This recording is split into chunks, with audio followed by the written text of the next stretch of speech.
सचिन पायलट आज पहुंच गए राजस्थान विधानसभा में स्पीकर सीपी जोशी के घर।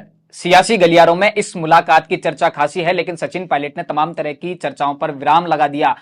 अशोक गहलोत का बड़ा बयान आया है कि वो मानेसर को भूले नहीं हैं। गजेंद्र सिंह शेखावत और अशोक गहलोत की रार भी लगातार बढ़ती जा रही है। वहीं सुखजिंदर सिंह रंधावा ने एक बड़ा बयान दिया है कि मुझे नहीं लगता कि चुनाव से पहले राजस्थान में मंत्रिमंडल के फेरबदल की कोई जरूरत है। नमस्कार, थिंक 360 में आपका स्वागत है और मैं हूं लोकेंद्र किलानौत। इन्हीं मुद्दों पर आज हम चर्चा करेंगे वरिष्ठ पत्रकार और राजनीतिक विश्लेषक प्रदीप बिदावत के साथ में। प्रदीप जी, स्वागत है आपका। सीपी जोशी की आज शादी की सालगिरह है। खोले के हनुमान जी जो मंदिर है वहां पर एक बड़ी पार्टी है, सवामणी का कार्यक्रम है, सभी पहुंचेंगे। सचिन पायलट थोड़ा जल्दी पहुंच गए। मुलाकात की जो चर्चाएं हैं सुर्खियों में बनी हुई है। सचिन पायलट ही नहीं, रंधावा भी जोशी के घर जाके मिले हैं।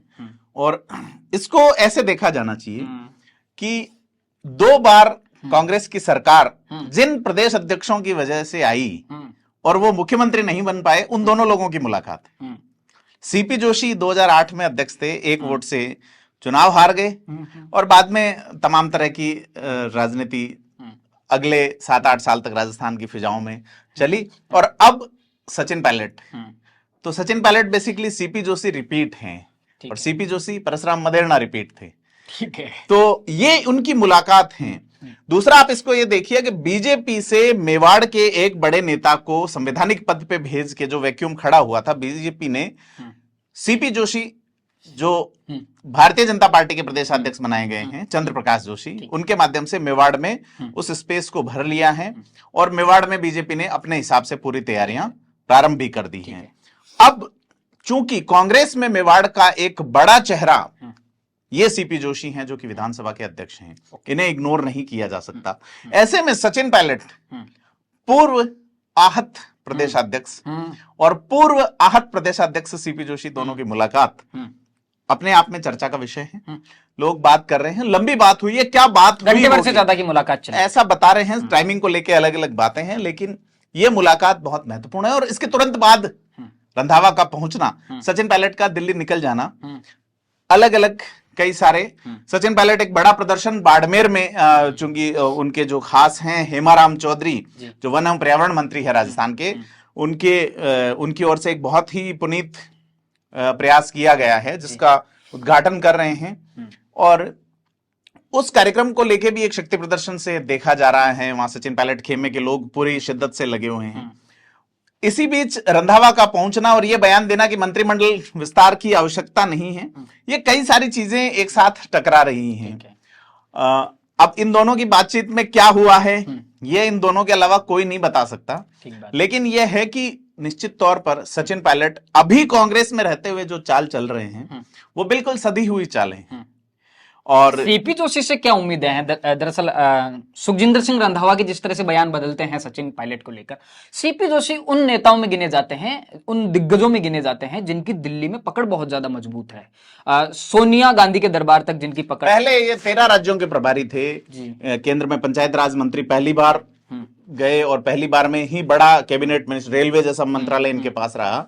और दूसरा क्या है कि राजनीतिक समझ वाले व्यक्तियों का जो वैक्यूम होता जा रहा है, उसमें सीपी जोशी जैसे लोग एक उम्मीद की किरण हैं कि ये लोग कॉन्स्टिट्यूशनल पॉलिटिक्स को बहुत अच्छी तरीके से समझते हैं और अपने मातहतों को समझाते भी हैं। हम विधानसभा में देखते हैं अपने अधीनस्थों को, अपने सहयोगियों को।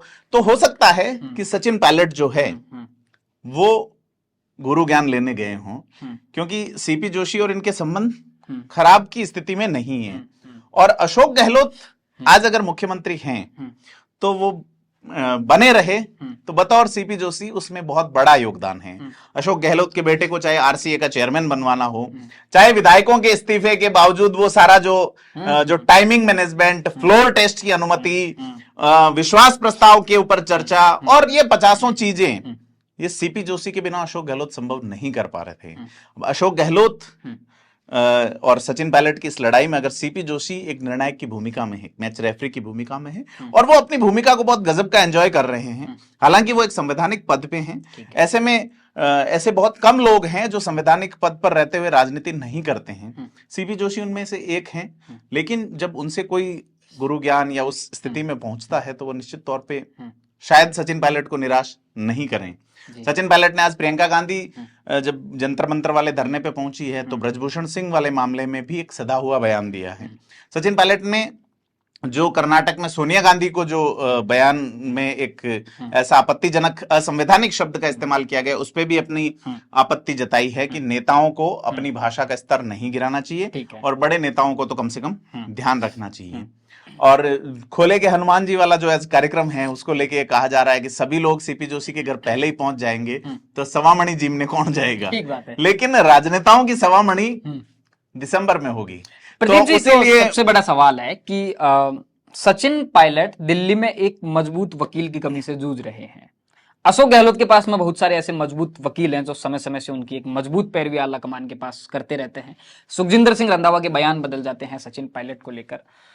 वो कहीं उम्मीद सचिन पायलट को सीपी जोशी से हो कि अच्छी समझ रखते हैं, आला कमान के पास में अपनी पकड़ भी रखते हैं, उनकी बात सुनी भी जाती है, उनकी बात पर विचार भी किया जाता है, तो शायद जो एक प्रत्यक्ष तौर पे सीपी जोशी इंटरवीन नहीं करेंगे जी।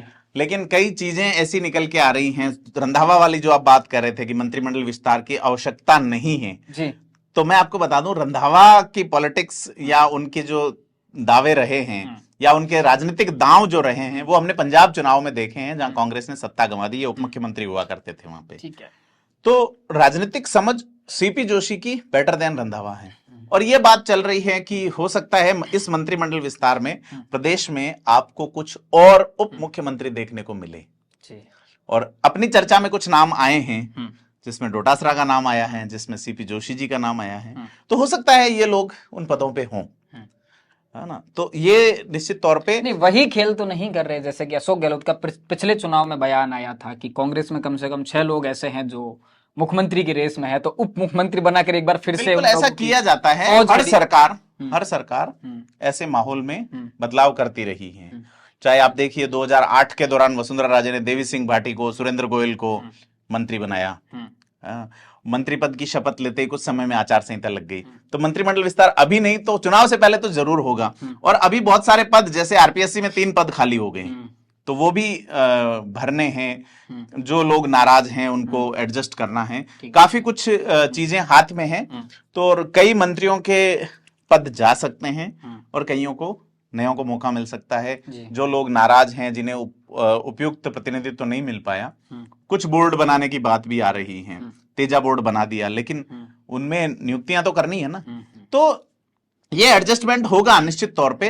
रंधावा का ये जो बयान है हो सकता है अभी नहीं हो लेकिन कुछ समय बाद करेंगे। ऐसी खबर है कि सीएम में उसके लिए एक्सरसाइज भी शुरू हो गई है। नहीं, कई यूआईटी की पोस्ट खाली पड़ी है।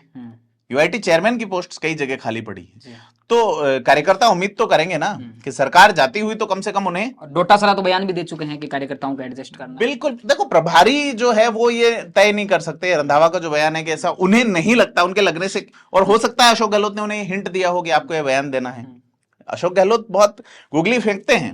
उनका सीधा हाथ क्या कर रहा है उल्टे हाथ को नहीं पता। हाँ, तो वो रंधावा ने ये बयान दिया, फिर माहौल बने, फिर अशोक गहलोत उससे ऊपर जाए और जाके दे तो सुप्रीमेसी कब दिखती है कि साहब एक बड़ा नेता है, उसकी बात को कोई व्यक्ति उससे ओवर पास करता है तो वो और बड़ा नेता नजर आता है। तो जिस आवश्यकता तो वही है कि अशोक गहलोत और बड़े नेता के रूप में इस तरह से खेलने की आदत है अक्सर अशोक। हाँ, ये तो होता रहा है। जिन्होंने राजस्थान की राजनीति को देखा है, अशोक गहलोत जो है वो जादू यही तो है कि आप इस हाथ से उस हाथ करते, तो ये जादू का पार्ट है। निश्चित तौर पे बदलाव होंगे। प्रदीप जी, आपको नहीं लगता कि मंत्रिमंडल का जो विस्तार है, क्योंकि जब तक सचिन पायलट पर कोई फैसला नहीं हो जाता, और ऐसी उम्मीदें बन रही है कि शायद कर्नाटक चुनाव के बाद में शायद पायलट अपने बारे में कुछ फैसला ले लें, तो सचिन पायलट को आप कितनी बड़ी अड़चन मानते हैं मंत्रिमंडल के विस्तार में? क्योंकि अभी भी राजेंद्र गुड्डा का बयान है कि अभी भी गहलोत मंत्रिमंडल में 5 मंत्री ऐसे हैं जो सचिन पायलट के साथ में मानेसर होटल में थे। तो ये भी एक बड़ी अड़चन हो सकती है। किन लोगों को एडजस्ट करना है, किन लोगों का पत्ता काटना है। कुछ लोगों का नाम चलता है कि इन्हें हटा दिया जाएगा, इन्हें शामिल किया जाएगा। तो सचिन पायलट से रायशुमारी भी एक बहुत बड़ा मुद्दा है। बिल्कुल, अब देखना यह है कि कांग्रेस आला कमान और सचिन पायलट के रिश्ते कैसे रहे हैं। ये जो कुछ तत्कालीन घटनाक्रम हुए मानेसर होटल के बाद मानेसर को अशोक गहलोत भूले नहीं है। वापस उन्होंने शेखावाटी के दौरे पे हैं, बीकानेर के दौरे पे हैं। उन्होंने साफ कहा है कि कुछ लोग मानेसर गए थे। गजेंद्र सिंह शेखावत मानेसर को मैनेज कर रहा था, धर्मेंद्र प्रधान मैनेज कर रहा था, अमित शाह मैनेज कर रहे थे। तो मानेसर उनके मन से नहीं निकल रहा है, जहन में जिंदा है। तो ऐसे जो जब तक निकलेगा नहीं, यही पायलट हैं, इनके जहन से ये पायलट जो है वो भाषा संयमित रखते हैं, चीजें जल्दी एक्सप्रेस नहीं करते, भाव चेहरे पे नहीं आने देते, लेकिन अशोक गहलोत के चेहरे पे वो चीजें दिखने लगी है। लेकिन सचिन पायलट भी इसे नहीं भूले होंगे, क्योंकि जो टिप्पणियां रही है, जो चीजें रही है, बहुत निजी स्तर पे रही है। और सचिन पायलट की टीम के लोग जो हैं उनका ये मानना है कि ये एक तरह से कैरेक्टर असैसिनेशन हुआ है, करने की कोशिश की गई है। तो सचिन पायलट निश्चित तौर पर कांग्रेस के साथ रहे और मौन रहे या बोले, कुछ भी करें तो सरकार बनाने में बड़ी दिक्कतें आएगी। जी, बयान भी आया है, वेद सोलंकी ने तो कहा है कि कल अपन बात कुछ लोग चाहते हैं कि सचिन पायलट लगातार दरकिनार रहे हैं। संजीवनी पर एक बार फिर से अशोक गहलोत मुखर हो गए हैं। आज उन्होंने गजेंद्र कहा है कि गजेंद्र सिंह शेखावत का जो परिवार है वो इस मामले में सीधा सीधा दोषी है। बिल्कुल बिल्कुल, वो मैं पहले आपको जो बता रहा था ना कि भी इसमें धर्मेंद्र प्रधान और मानेसर से जोड़ते हुए उन्होंने यही बात कही कि ये गजेंद्र सिंह शेखावत जो है और वो अरेस्ट होंगे। अशोक गहलोत ने इसे प्रेस्टीज इश्यू बनाया और उन्होंने कहा है कि पत्रकारों ने जब पूछा कि अशोक गहलोत से कि गजेंद्र सिंह शेखावत उस मामले में दोषी आरोपी बनाए गए, तो उन्होंने कहा कि वो पहले दिन से आरोपी थे, वो उन्हीं देशों में गए जहां उनके सारे दोस्त वगैरह इस तरह का करके, और ये लगातार रिपीटेशन ऑफ स्टेटमेंट है जो चल रहा है। और इसमें आपको हो सकता है कि आने वाले दिनों में और तल्खी या कोई बड़ी कार्रवाई देखने को मिल सके। बाड़मेर में एक बड़ा शक्ति प्रदर्शन सचिन पायलट कर रहे हैं और अगर हेमाराम चौधरी का इवेंट मैंने आपको जो बताया, देखा जाए तो बाड़मेर की जो स्थितियां हैं अशोक गहलोत के लिए थोड़ी सी सकारात्मक नहीं है। हेमाराम चौधरी लगातार मुखर हैं, हरीश चौधरी बीच बीच में आग दिखाने की कोशिश कर देते हैं। दो बड़े नेता हैं कांग्रेस के। और अशोक गहलोत खेमे से जो माने जाते हैं, आप मदन प्रजापति या फिर मेवाराम जैन की बात करें तो बहुत लो पद्माराम वगैरह, तो इतने अग्रेसिव उनको नहीं कहा जा सकता। तो शायद बाड़मेर एक चैलेंज खड़ा कर सकता है। किस तरह से आप बाड़मेर की उस देखो, बाड़मेर की राजनीति में अगर जिलों वाला मामला जल्दी नहीं किया गया तो बालोतरा भी हाथ से निकलेगा, नहीं तो बालोतरा में फाइट होगी। जो पचपदरा सीट है जहां से मदन प्रजापति है। बाड़मेर में मेवाराम जैन को लेके एक बड़ा विरोध पिछले साल 1.5 साल से चल रहा है। मेवाराम जैन उसे कैसे मैनेज कर पाते हैं ये उनके ऊपर डिपेंड करता है। हरीश चौधरी लगातार हमलावर रहे, फिर कुछ काम हो गए तो साथ आ गए, ये वो तो। और वहां नए समीकरण पनप रहे हैं कास्ट इक्वेशन पे। ओवैसी अपनी पहली सभा वहां करते हैं, ठीक है। और फिर जो चूंकि सिटी का वोटर बाड़मेर में कम है, बाड़मेर बेसिकली रूरल एरिया है, तो वहां बहुत कम नगर पालिकाएं हैं, आप देखेंगे तो वहां पर आम आदमी पार्टी इतना प्रभाव नहीं छोड़ेगी। लेकिन अगर मुस्लिम युवाओं को ओवैसी लुभा लेते हैं, जैसे कि उन्होंने शिव की बात की, शिव में अगर वो कैंडिडेट उतारते हैं मुस्लिम को तो फिर चीजें बदल जाएंगी। वो कैंडिडेट उतारते हैं जहां से पद्माराम मेघवाल एमएलए हैं, चौटन में एससी का कैंडिडेट अगर इस अपनी पार्टी से उतार देते हैं तो कई सारी चीजें बदल जाएंगी। और मारवाड़ में मुस्लिम और जो एससी कम्युनिटी है उनमें कोई ज्यादा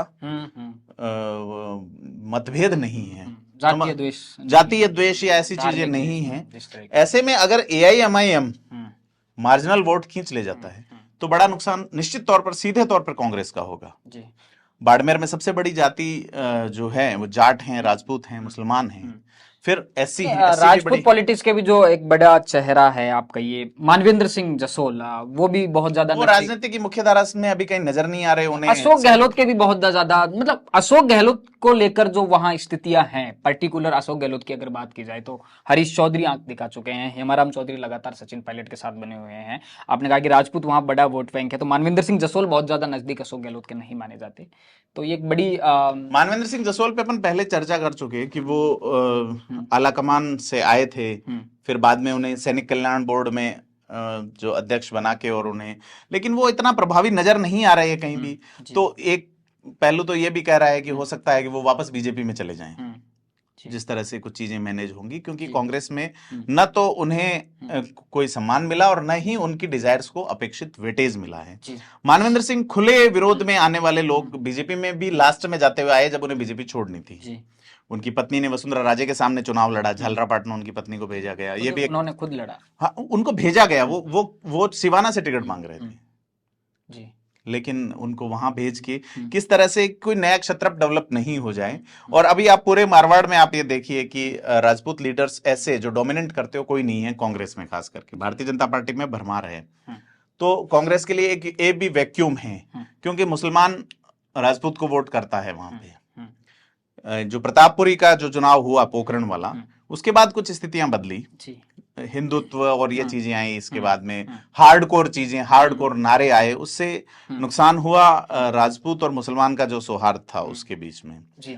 लेकिन वहां जातीय द्वेष वाली स्थिति अभी भी नहीं है। वहां चूंकि पारिस्थितिक परिस्थितियां जहां मुश्किल होती हैं, जहां प्राकृतिक मुश्किलें होती हैं, वहां जातीय द्वेष और ऐसी चीजें बहुत ज्यादा लेवल पे नहीं आती। ट्रांसफर पोस्टिंग, ठेकेदारी, ये तो आ गई है, लेकिन ये नहीं है कि जाति के आधार पे किसी से नफरत की जाए। मारवाड़ में लंबे समय तक रहा हूं, तो आपसी, हाँ, और जालोर सिरोही पाली का एरिया है, तो यहाँ थोड़ी अलग स्थितियां हैं। दलितों पे अत्याचार के मामले आ ही जाते हैं, बना दिए जाते हैं या बन जाते हैं या कर दिए जाते हैं, ये है वहां पे, ऑन रिकॉर्ड देखें या स्थितियां देखें तो इसमें कोई दो राय नहीं है। ठीक बात है। सीपी जोशी को शुभकामनाएं देने के बाद में अब सचिन पायलट दिल्ली पहुंचने की खबर है कि वो दिल्ली रहते हैं, उनका परिवार, तो इस नाते वो लगभग चले जाते हैं, लेकिन इस बार वो लंबे समय तक राजस्थान में रुके। ऐसा माना जाता है कि सैटरडे संडे को वो चले जाते हैं, लेकिन सचिन पायलट के यहाँ पे कुछ न कुछ जरूर पक रहा है।